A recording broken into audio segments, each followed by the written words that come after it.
अस्सलाम वालेकुम। हम और हमारा कराची में आपको खुशामदीद कहते हैं। यह है कराची की वो शारा जो सालों से बदहाली का शिकार है। शायद ही कराची के रहायशियों को इस रोड से आरामदेह सफ़र करने का मौका मिला हो।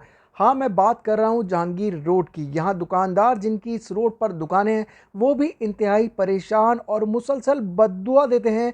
हमने बात करने को कहा तो कहने लगे क्या फ़ायदा, सालों से बुरा हाल है। इतने बदजन हो चुके हैं जहांगीर रोड के दुकानदार। हमने एक साल पहले भी इस रोड को हाईलाइट किया था, तब भी मिली जुली सूरत हाल देखने को मिली। कुछ अर्सा कबल इस रोड पर कारपेटिंग कराई गई थी जिसका मेयार इतना ख़राब था कि सबके सामने है। साथ ही यहाँ सेवरेज लाइन्स भी डाली गई थी जिनका काम अब तक मुकम्मल नहीं हुआ।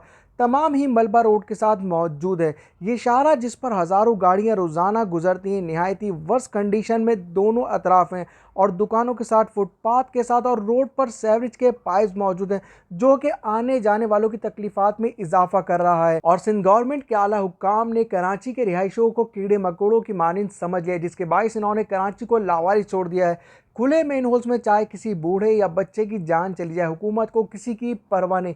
रोज़ाना की बुनियाद पर कराची में सैकड़ों गाड़ियों के टैक्स लिए जाते हैं। सिर्फ वो पैसे ही इंफ्रास्ट्रक्चर पर लगाए जाएं तो शायद बेहतर सूरत हाल निकल के सामने आए। सिंध गवर्नमेंट के तमाम प्रोजेक्ट इस कदर ताख़ीर का शिकार होते हैं जहां पूरी दुनिया तरक्की की तरफ गामजन है और तेज़ी से तमाम प्रोजेक्ट कंप्लीट हो जाते हैं। चाइना में चंद रोज़ में, शायद सेम डे में भी इस तरह के प्रोजेक्ट कंप्लीट कर लिए जाते हैं जिनकी लाइफ भी काफ़ी लंबी होती है। और हमारे यहाँ उलट हिसाब है, सिर्फ दुआ ही की जा सकती है कराची की बेहतरी के लिए। ये थी कराची जहांगीर रोड से अपडेट। मिलता है अगली वीडियो में। चैनल पर नए हैं तो सब्सक्राइब करना नहीं भूलिएगा और फॉलो करें हमारे फेसबुक पेज हम और हमारा कराची को। अस्सलाम वालेकुम।